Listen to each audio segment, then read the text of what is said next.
Welcome all of you. मैं हूं Anand Mishra. House of Legal Studies में आप सभी का स्वागत है। नई वीडियो नई वैकेंसी के साथ।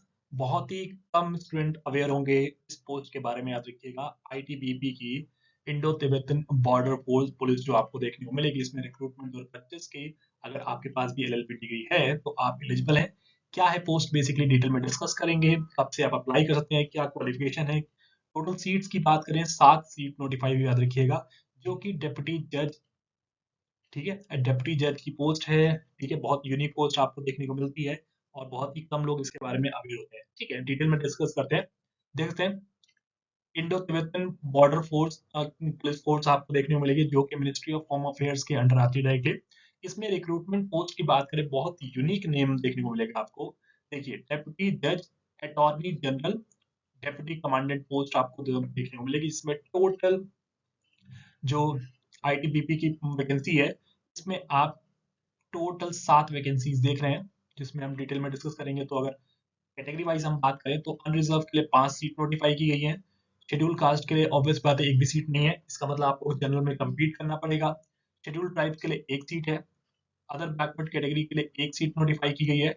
ईडब्ल्यूएस के लिए कोई वैकेंसी नहीं है इस बार। इसका मतलब ईडब्ल्यूएस कैंडिडेट्स भी अनरिजर्व कैटेगरी में ही कम्पीट करेंगे। ठीक है, टोटल आपको देखने को मिलेगा, टोटल 7 पोस्ट नोटिफाई हुई है, जो कि है डेप्यूटी जज, अटॉर्नी जनरल, ठीक है, डेप्यूटी कमांडेंट की पोस्ट है। ये पूरा एक ही नाम है, याद रखिएगा।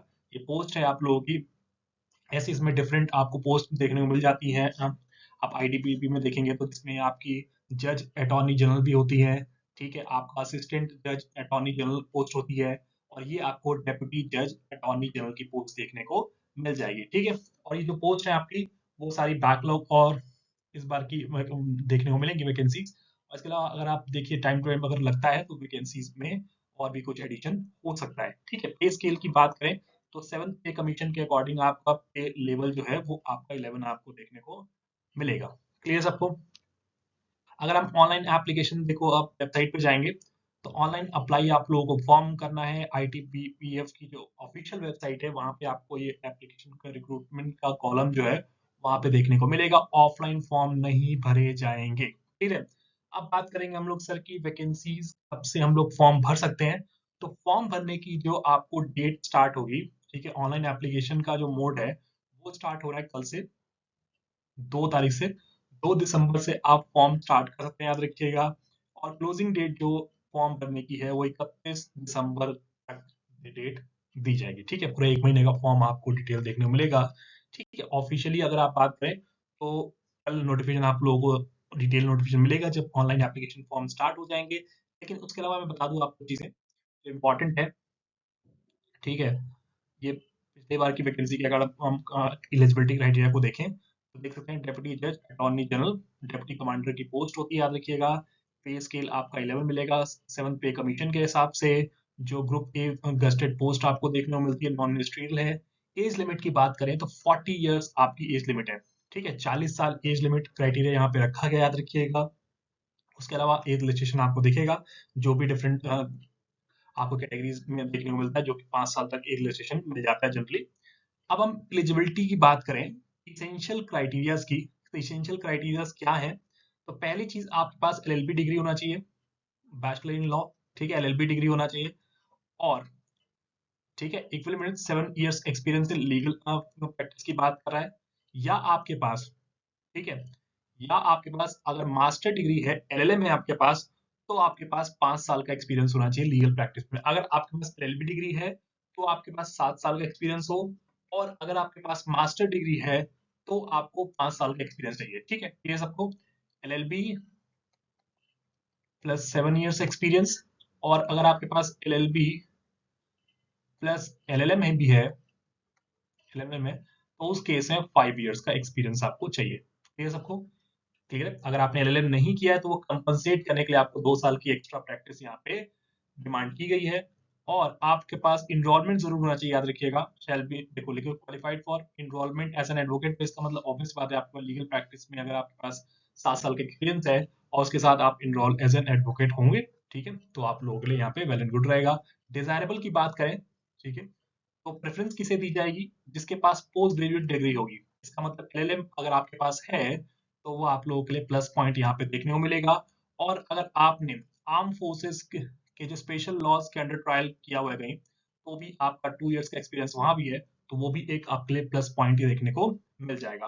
ठीक है, लेकिन इतना ही नहीं, इसके अलावा जब आर्मी जाते हैं तो ऑब्वियस बात है आपको हाइट, वेट मैटर करता है आप लोगों के लिए बहुत।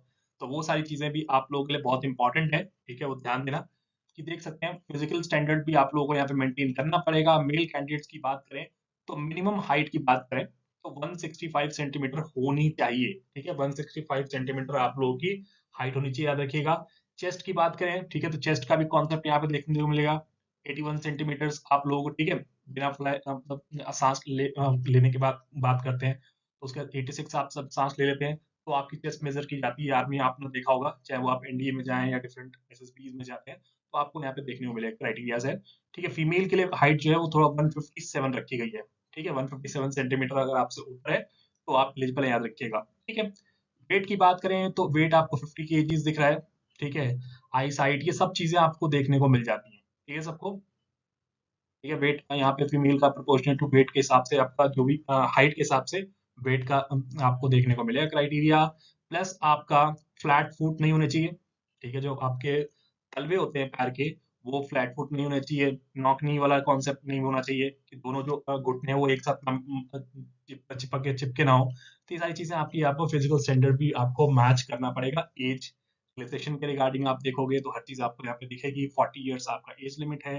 अगर आपके पास एलएलबी डिग्री है तो 7 साल का एक्सपीरियंस चाहिए साथ के साथ में आपको।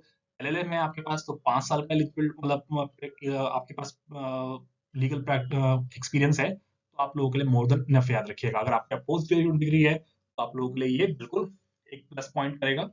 ठीक है, तो ये वैकेंसी आपकी कल नोटिफाई हो जाएगी। कल डिटेल में आपको नोटिफिकेशन दिख जाएगा। टोटल वैकेंसी 7 है, याद रखिएगा। कल से फॉर्म भरने स्टार्ट हो जाएंगे। कोई भी दिक्कत हो, डाउट हो, आप लोग मुझसे कनेक्ट कर सकते हैं, पूछ सकते हैं।